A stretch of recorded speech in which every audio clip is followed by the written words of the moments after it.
for my first pick and the second overall pick of the Week 9 Sunday six pack, I'm going with the New Orleans Saints plus 5.5 at Tampa Bay. And listen, Tampa Bay coming off a kind of an ugly game. They should be getting some pieces back this week. Godwin's practicing. Antonio Brown will make his debut, it looks like. But this Saints team, I think, can compete with anybody. They're probably not in those days where they're going to straight blow teams out anymore, but getting them as a 5.5 point road underdog here. Tampa Bay, their offense, even with the additions, I think they'll still be a little bit shaky. They're number 24 in success rate with the pass on early downs and number 21 overall for the year. And they have had guys healthy. It's not been like they've had guys out every week. So Tampa Bay offense shaky. New Orleans, even with all the injuries, Michael Thomas has played in one game so far. New Orleans number 7 in early down success rate on offense. And then you look at the spot, and Sean Payton as a road underdog, 30, 21, and 2 in his career. That's a 59% hit rate against the spread. New Orleans has been a very solid overall team, even though they're not number 1 in DVOA like Tampa Bay. They are number 7 overall, but top 10 in every facet.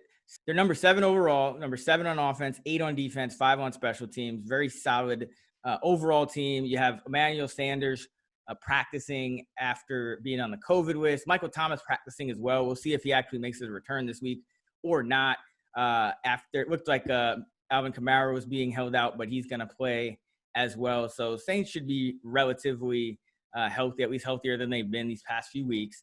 And I think this is going to be a competitive game. You also have a division matchup. Those tend to be tighter than your average game. It's the second division matchup later in the year. So also like the game to be a little on the lower scoring side, which also helps the dog. So taking the Saints in what I think is a good spot for them. I think they could keep this competitive with Tampa Bay, and even they could win this game. And always want that when I'm taking a dog, try to envision them, be able to envision them pulling out the upset. And I think New Orleans can absolutely do that in this spot. So New Orleans plus 5.5 at Tampa, number 1 pick. Yeah, I mean, one of the I want to get your thoughts on this actually before I share my thoughts on the game.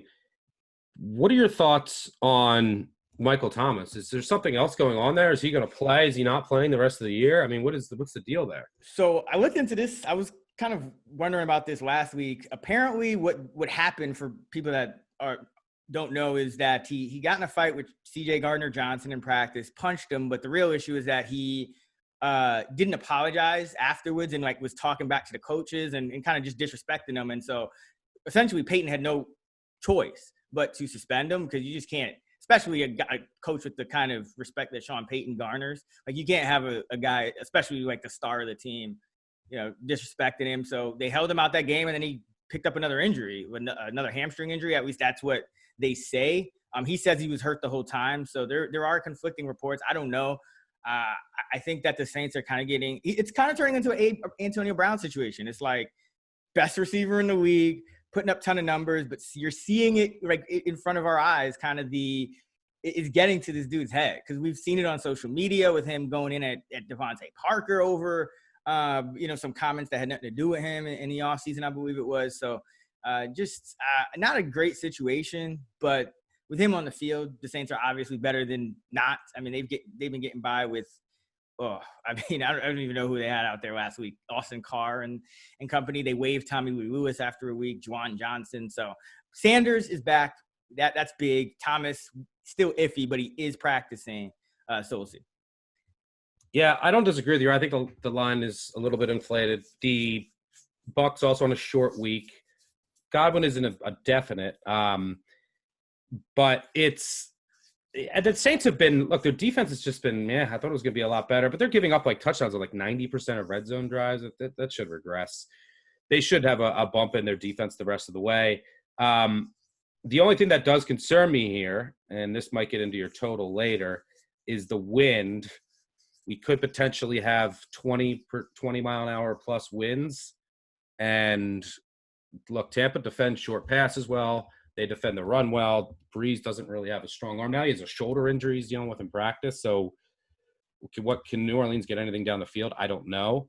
But they might be able to run the ball here. You saw the Giants with like Alfred. nothing run the ball. And that's really when you might have started to see the impact of the loss of Vita Vea. And they also may miss his pressure that he was able to get up the middle, because that's really how you get to Breeze. And you can really disrupt that Saints offense, is if you can get pressure up the middle, because Breeze, look, he's short. We know that. And if you can get pressure, generate pressure up the middle, that can bother him a little bit. And then also he just gets rid of the ball so quick. It's a short passing offense. So it's not like, and they have good tackles. It's not like you're going to get much from the edges.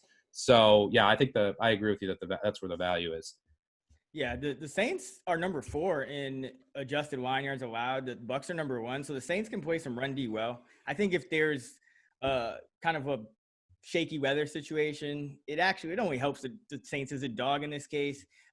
Unfortunately, it didn't help them, as a favorite, especially past the 3 points last week. But hey, if Breeze is hurt, we have the secret weapon on the bench for the Saints, Jameis against his old team and the revenge spot off the bench. He can throw it in any weather. So he might throw it to the other team, but he can throw it.